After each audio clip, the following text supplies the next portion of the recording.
kontribusi gerakan dakwah dalam menjawab tantangan generasi milenial dengan mengajak para hadirin mengucapkan basmalah.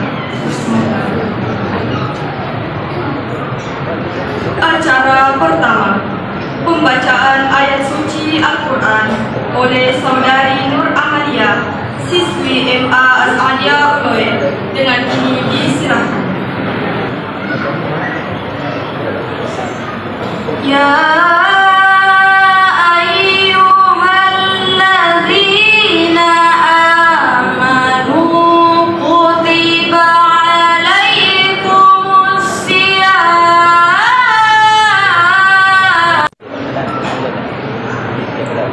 Acara selanjutnya, sambutan Kepala Madrasah MA Al-Alia Uloe atau yang mewakili, dengan hormat disilahkan. Beberapa nikmat kepada kita, terutama nikmat iman dan takwa kepada kita, sehingga kita sempat hadir di tempat ini. Agama oleh Saudara Hisnul Maulaya, siswa MA Al-Alia Uloe, dengan ini disilahkan. Bismillahirrahmanirrahim.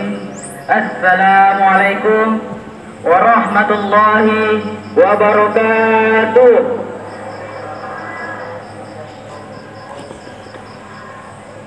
Alhamdulillahi rabbil alamin, wassalatu wassalamu ala asyrafil anbiya'i wal mursalin, sayyidina Muhammadin wa sahbihi ajma'in, amma ba'du. Pertama-tama, marilah kita panjatkan puji dan syukur atas kehadirat Allah Subhanahu wa taala, atas limpahan rahmat dan inayahnya sehingga kita sempat hadir di tempat yang penuh berkah ini. Dan tak lupa pula kita kirimkan selawat dan taslim kepada junjungan Nabi besar Muhammad SAW. Allahumma shalli ala sayyidina Muhammad. Nabi yang membimbing kita dari alam kegelapan menuju alam yang terang benderang seperti saat ini. Alhamdulillah, pada kesempatan kali ini saya akan membawakan ceramah yang berjudul Ikhlas. Hadirin yang dirahmati Allah Subhanahu wa taala. Ikhlas yang itu sifat yang kami nak puji pengallahu taala. Sifat pegoi bapak siang, ia tujuan pengallahu taala bawang. Nah ia nak beli boleh resengi sifat-sifat ria. Dalam artian bahwa ikhlas adalah memurnikan tujuan kita yang hanya semata-mata kepada Allah Subhanahu wa taala. Nah sahabat, riasanya malah ya rika bapak siang, syaratnya diterima dari Allah taala, ia itu ikhlas. Sebagaimana yang naramkan Nabi Muhammad SAW, sesungguhnya amal itu tergantung niatnya, dan setiap seseorang akan memperoleh sesuai dengan apa yang diajarkan. Maka dari itu kita akan memperoleh sesuai dengan apa yang kita niatkan. Dari kumas sempaja kita sama melo wibawa ni taruh maka itu melo bayi lolongan. Dari kunyata melo wibawa paksiwan atau melo tu wibawa ni taruh maka dialengi lolong kecuali papuji ni bawa tahu. Ini gak puji na ia palang maraja fuler pang Allah Ta'ala dan niya digaga mulai balay pang Allah Ta'ala nista pang Allah Ta'ala maka agar niya kilalang atinta sebagaimana yang dikatakan dalam surah Al-Imran ayat 29. A'udzubillahi minasyaitonir rajim. Bismillahirrahmanirrahim. Qul in tukhfu ma fi sudurikum aw tubduhu ya'lamu Allah wa ya'lamu ma fis samawati wa ma fil ard wallahu ala kulli syai'in qadir. Artinya, katakanlah jika kamu menyembunyikan apa yang ada dalam hatimu atau kamu melahirkannya, pasti Allah mengetahui. Allah mengetahui apa-apa yang ada di langit dan apa-apa yang ada di bumi. Sungguh Allah Maha Kuasa atas segala sesuatu.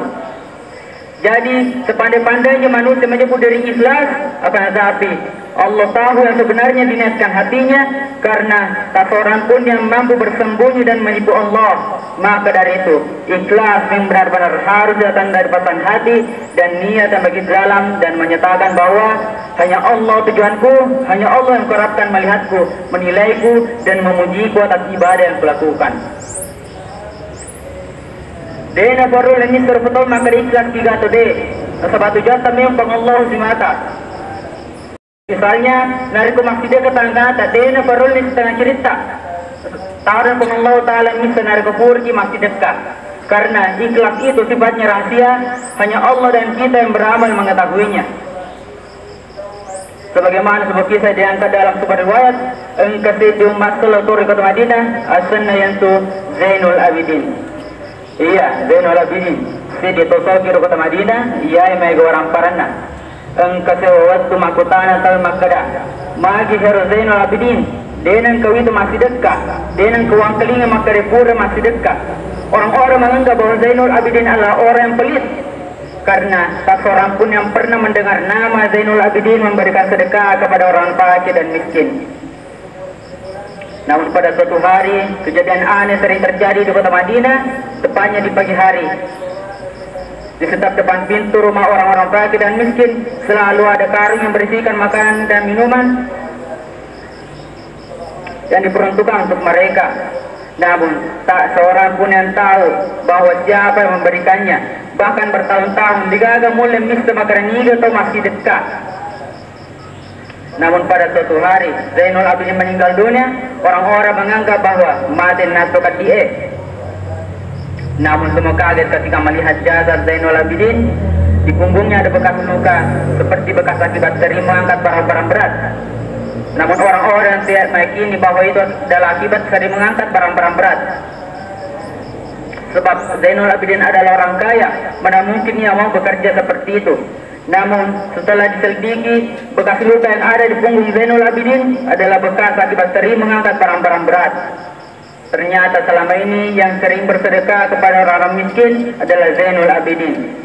Sekian lama tidak ada yang tahu mati Zainul Abidin apa bisa tahu makadah. Zainul Abidin payah nak pegor jebang-jebangi. Di saat semua orang telah tidur, engkenir Zainul Abidin malempa andre-andre na iya minumang. Hadirin yang dirahmati Allah Subhanahu wa taala. Kira-kira seperti itulah gambaran ikhlas yang sebenarnya. Nariku masih dekat dena perlu lihat pitang. Dena perlu lihat pakalingan. Tarna po Allah taala na idi pegoin bawa misan.